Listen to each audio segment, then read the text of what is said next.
You mean to tell me you had a baby by two different women and nothing in you said marry either of those women when men are the ones that initiate marriage? Like you're walking around here with two baby mamas and you're 45 and nothing in you said marry either of those women. Like as people, we have to take responsibility for our poor choices in people. And if you still feel like you are a perfect person at 45, you have two baby mamas and you didn't get married to either one of them, and men are the ones that initiate marriage, and you still think like you aren't part of that problem, you are the problem.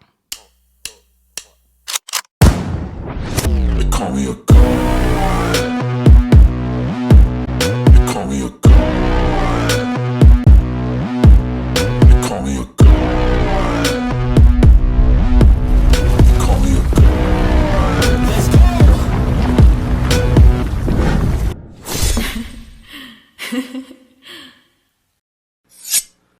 I was talking to another guy recently, since we talking about being in bed, right? This guy I was talking to on Instagram, he said to me that as women, right, we cannot get upset with the fact that there are men out there who come too fast and some pussy. Right? And I was thinking to myself, like, sir, and we were talking about Priest. Those of you who don't know who my baby daddy's is, his name is Priest, right? That's his nickname. We call him Priest. And me and Priest had problems with sex inside of our relationship, right? So Priest used to come fast. And this is what the guy was saying. The guy was saying, you can't be mad at a guy for, coming fast and some good pussy. And I said, well, I think the way that our sex life was because he didn't necessarily have an emotional connection to me. What good is having good pussy if the person that you're sleeping with doesn't love you? You know what this man said to me? You want somebody to love you when they have sex with you? I was like, you dead ass? Honey, you dead ass? Like, this is like, what? I'm guessing this is a new age thing. Now, this man has been married twice to the same woman. First, he was married, they got a divorce. Then they got remarried, and now they're divorced again. And I'm like, you are showing me every red flag in the book, sir, about being with you. Like, I don't know if we can move forward with this. But the way that some people are toxic and shit shows you through conversation. He already showed me what kind of dude he was by just us sitting there having a conversation like that.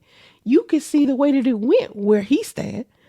Another guy hit me up, and we was having a good conversation for about a week. He went to Vegas. I was on the phone with him while he was in Vegas. We were talking, and I asked him, how come, because he had three kids. He had two boys and a young girl. His youngest was 11, and I think his oldest was like 23, right? He was like 45. Y'all know I'm 43. He's like 45. Now, mind you, we grown. So right now, if you still playing little games like you in your 20s, I'm gonna be able to pick up on it much easier now than I would have when I was in my 20s. Because now I know better, right? I know how the game is being played. I know how the game is being played. So we're talking, and it seems like every time we come to some sort of disagreement, right? To where we're not agreeing on something little, he'll try to shift his perspective so that we can agree instead of standing 10 toes in what he's saying. So I already knew that was like a big red flag right there. Right. I was like, I don't like that he's like, I want him to have his own perspective. I don't want him to conform to whatever it is that I'm thinking. But I think he was saying that simply because he was interested in me as a woman. So he's talking to me and he's like, talking to me about his exes, because I asked him, like, why do you have three kids and two different baby mamas and you're 45 and you've never been married? And he was saying that his first baby mama was crazy. He kept saying, oh, she's just crazy. She was just about that drama. I said, I get, how some people can be about that drama. Like, are you sure that, you didn't add on to that drama? He's like, nah, it wasn't me, whatever, blah, blah, blah. Then he has a second kid, second baby mama. I'm like, okay, what happened with the second baby mama? He didn't want to tell me nothing. And I was like, okay, this is seeming kind of weird because he could still be attached to this woman if all I know. But I'm listening to my instinct tell me by us sitting there having conversations, and I'm actually paying attention just to the small conversations that we're having. So when the last day he was in Vegas, he was on his way back and he wanted to take me out once he got back to California. And so I was like, okay, let me ask him this one question. No, not one question, but let me ask him a series of questions. And the first question I asked him was, what does he value in a woman he wants to be in a relationship with? And he was like, well, I care about how she carries herself and how she dresses, right? And he left it at that. He didn't ask me what I valued in a woman. In a man, he didn't have a follow up question. He was just like, he wasn't any more detailed or anything. Now, I get that because that's like equivalent to a man asking a woman, what do you want in a man? I tell women don't answer that question. Like I say, listen, answer that question by saying, if you the right man for me, I will know that. And so will you. And we'll just go from there. Never tell them because that's usually you giving them the blueprint. Sorry, you giving them the blueprint to be whatever type of man they believe that you want instead of them being, who they are. And so, hold on. So he answered that question. And so my next question was, what was it like? Why aren't you already married? You're 45. Why aren't you already married? Like, what was missing in you as a person that made you not get married? And the red flag answer he gave me was, there was nothing wrong with me. I just haven't found the right woman. I was like, oh, fuck. Right? I was like, anyway, here was my response. And after this response, I never talked to him again because he didn't know how to respond after I said this. I said, a lack of self-awareness is a problem. Okay.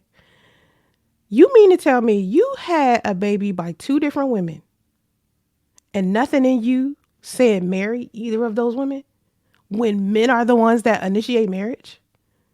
Like, you're walking around here with two baby mamas and you're 45 and nothing in you said marry either of those women. Like, as people, we have to take responsibility for our poor choices in people. And if you still feel like you are a perfect person at 45, you have two baby mamas and you didn't get married to either one of them, and men are the ones that initiate marriage, and you still think like you aren't part of that problem, you are the problem. You don't know. You don't have self-awareness. Like, you didn't learn anything from those relationships about yourself. You didn't learn anything. That means you're still the same dude you was in that first relationship that failed with the mother of your children, and that second relationship that failed with the second mother of your children. So why would I then, after that, turn around and be the third woman that you're dealing with when clearly you lack self-awareness? You still need more time to be single. Now, a lot of women wouldn't even have factored any of that in. They wouldn't even have thought to sit there and go through asking him all of that or even interpreting it as that, because a lot of women do not have a good vetting process. That is part of the vetting process. Actually sitting there listening to what they're saying and taking that shit serious. A lot of y'all will sit down and have a conversation with someone and be like, oh, it's not that serious. He's saying whatever, just leave it at that. No, because he has to know, just like everyone else knows, when you are talking to someone and trying to decide whether or not you want to go on a date with them, you need to get to know them as a person. They need to be themselves and show you who they are from the very beginning. And if they're having a difficult time showing you that, or if they're showing you a weird, like your intuition is telling you like that is not right, listen. Stop giving men the benefit of the doubt. Don't give them the benefit of the doubt. Fuck all that. You know what I'm talking about? Man, woman, child, it don't matter. But no, because this is how you end up in those relationships where you are going through something with them and you be like, I should have known. Like something in me was telling me something was wrong, but I didn't listen. That's how you end up in shit like that.